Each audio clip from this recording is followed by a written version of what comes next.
ευχαριστούμε Δήμαρχε που αναφερθήκατε σήμερα.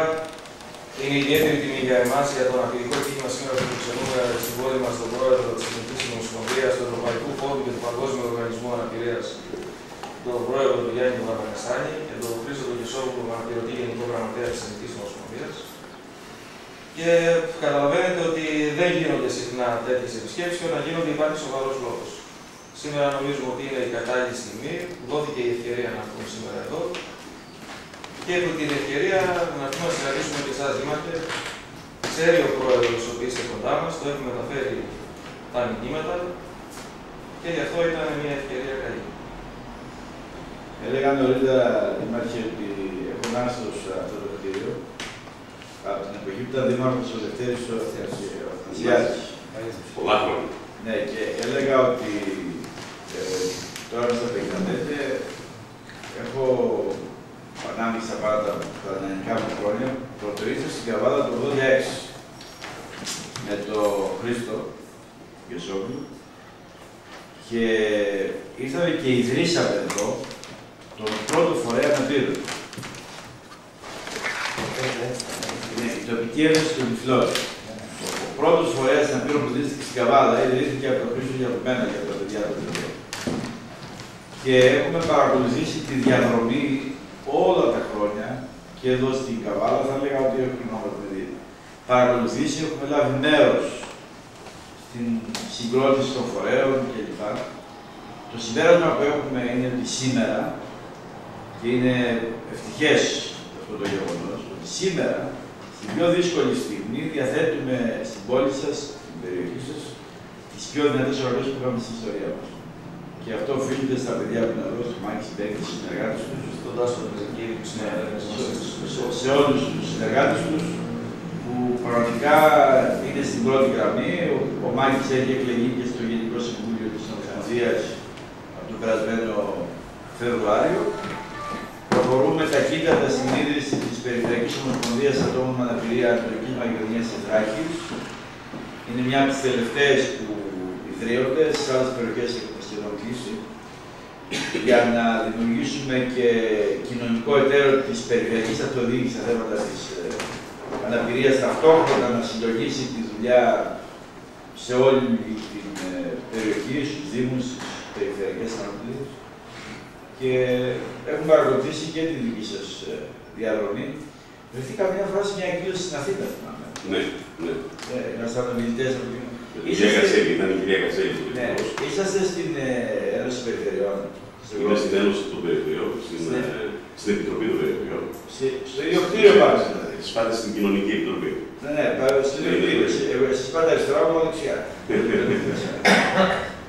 Όχι, μπαίνουμε με την ίδια είσοδο. Ναι, αλλά μόλις μπαίνουμε μέσα, εσείς, ναι, εγώ πάω δεξιά, που είναι η ρεσεψιόν της ΕΟΚΕ και εσείς πάτε αριστερά. Ναι.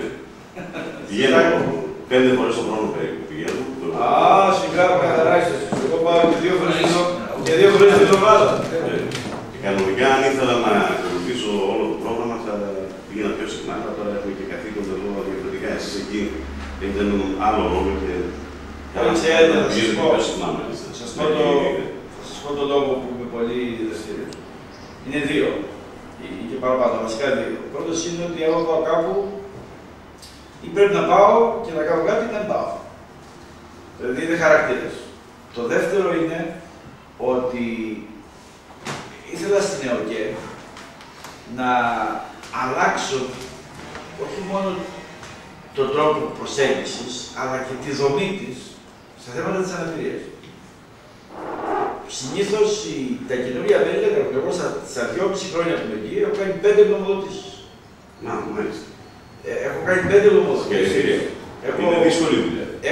Έκανα την πιο δύσκολη γνωμοδότηση της περίοδου, θα σας πω. Έκανα την γνωμοδότηση για το Γενικό Κανονισμό των Διευθυντικών Ταμείων 14-20. Ναι. Που είναι μια πιο πολύ δύσκολη γνωμοδότηση. Γενική συζήτηση. Ναι, εγώ έτσι έκανα. Μάλιστα. Και την πέρασα με μία ψήφο κατά. Δηλαδή, και τώρα κάνω μια γνωμοδότηση πρωτοβουλίας με τίτλο «Προσβασιμότητα ως ανθρώπινο δικαίωμα». Επίσης, κρατάτε ενήμερο για το θέμα.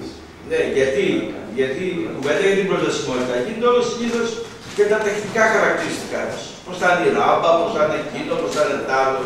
Αλλά κανείς δεν μιλάει για την προσβασιμότητα, η ύπαρξή της σημαίνει ανεξαρτησία, δηλαδή άλλες ανθρώπινες κοινωνικές σχέσεις, άλλη παρουσία στη ζωή και η απουσία της σημαίνει το αντίθετο ακριβώς. Σημαίνει εξάρτηση, σημαίνει άλλες ανθρώπινες κοινωνικές σχέσεις και απουσία από την ίδια τη ζωή. Και βασικά αυτό κάνω τώρα. Αλλά επειδή είμαι πρόεδρος του Γεωργίας Ευρύτικη Φόρου, τα σχεδιάζω όλα, κάνω και τη δουλειά του EDF εκεί πέρα. Έχει ενδιαφέρον. Πρέπει να πω ότι μου αρέσει, γιατί έχει ενδιαφέρον. Έχει ενδιαφέρον γιατί αλλάζει τον αέρα σου καταρχάς ως ανθρώπινο περιβάλλον. Από εκεί πέρα πρέπει να μαθαίνεις και έναν άλλο τρόπο δουλειάς, πιο συστηματικό, πιο μεθοδικό, εκεί σε αυτά τα επίπεδα, εν πάση περιπτώσει. Εγώ έκανα την νομοδότηση για το Ευρωπαϊκό Κοινωνικό Ταμείο. Δηλαδή, τελικά η δρόμη μας περίπου διασταυρώνει σε αυτή την περίπτωση. 2014-2020. Η Μαρίνη ήταν η αντίστοιχη δική σας, ήταν ναι, δεν ξέρω. για το γενικό κανονισμό. Ξέρω γιατί όταν περάσαμε την νομοδότηση στην Ολομέλεια της ΕΟΚΕ, είχε έρθει και από σας μίλησε, την Επιτροπή των Περιφερειών, είχα τον Επίτροπο τον Ιωάννη Χάρη και εγώ την ιστορία. Και από τον περασμένο Απρίλιο είμαι και στο Προεδρείο της ΕΟΚΕ. Μάλιστα. Είμαστε δύο Έλληνες εκεί, ο Γιώργος Οντάσης, ως πρόεδρος της ομάδας εργαζομένων, ένας πολύ σπουδαίος Έλληνας. Και εγώ, δύο στα 44 μέλη, είμαστε δύο Έλληνες. Μπράβο, να ευχηθώ και σαν νότερα. Εγώ δεν έχω πια νότερα, πρέπει να αποσύρω φυσικά.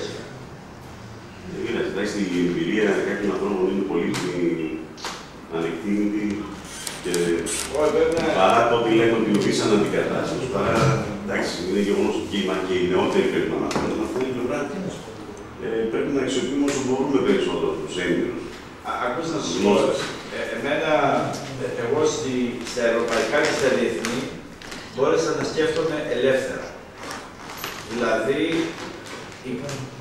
η κορφή να μην έχει όριο, όσο ψηλή θα μπαίνει κάθε φορά. Το 2010 πρότεινα στους συναδέλφους μου σε ευρωπαϊκό επίπεδο να συγκαλέσουμε μια συνάντηση των τριών προέδρων της Ευρωπαϊκής Επιτροπής του Κοινοβουλίου και του Ευρωπαϊκού Συμβουλίου για θέματα αναπηρίας. Όταν τους το είπα, μου είπαν ότι είμαι τρελός.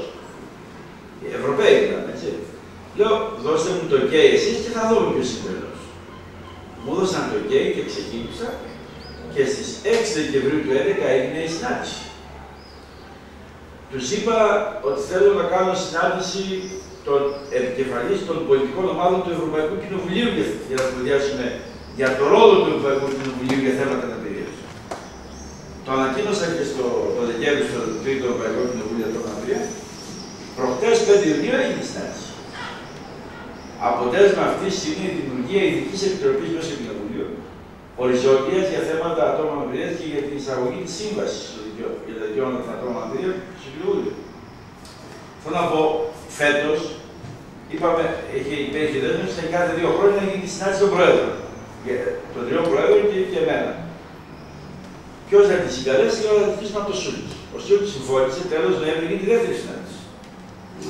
Θέλω να πω ότι και στο παγκόσμιο επίπεδο είχαμε πει πριν 3 χρόνια να ζητήσουμε να γίνει μια συνάντηση υψηλού επίπεδου για την αναπηρία και την ανάπτυξη στον ΟΗΕ. Λέγανε πρέπει παιδιά μα πώς θα το ζητήσουμε, εκεί συνήθως σε τέτοιες συναντήσεις γίνονται πριν την έναρξη Γενικής Συνέλευσης, μετέχουν αρχηγοί κρατών, μελών κλπ. Δεν χάνουμε τίποτα. Άμα το πάρουμε, θα το θυμούνται πολύ. Άμα δεν το πάρουμε, ποιος θα συμμετέχει. Το επιδιώξαμε. 23 Σεπτέμβρη φέτος γίνεται αυτή η συνάντηση, η οποία δεν γίνει ποτέ στην ιστορία της διεθνούς κοινότητας για θέματα αναπηρίας. Και έχω την τιμή να εκπροσωπώ το 1 δισεκατομμύριο ανθρώπους με αναπηρία που ζουν στον κόσμο ως ομιλητής στην ακτήρια τελευταία αυτή τη συνάντηση. Ως Έλληνας το λέω. Βασικά, ως Έλληνας μιλάει, γιατί εκεί σε βλέπετε ως Έλληνα. Δεν σε βλέπετε τίποτα άλλο. Μιλάει ο Έλληνας. Εκεί σκέφτομαι ελεύθερα. Εδώ στην Ελλάδα είμαστε φυλακισμένοι στα όρια του ελληνικού μικρόκοσμου και καμιά φορά κακόκοσμου. Και στην κρίση βέβαια, που έτσι κι αλλιώς έχει τόσο πολύ.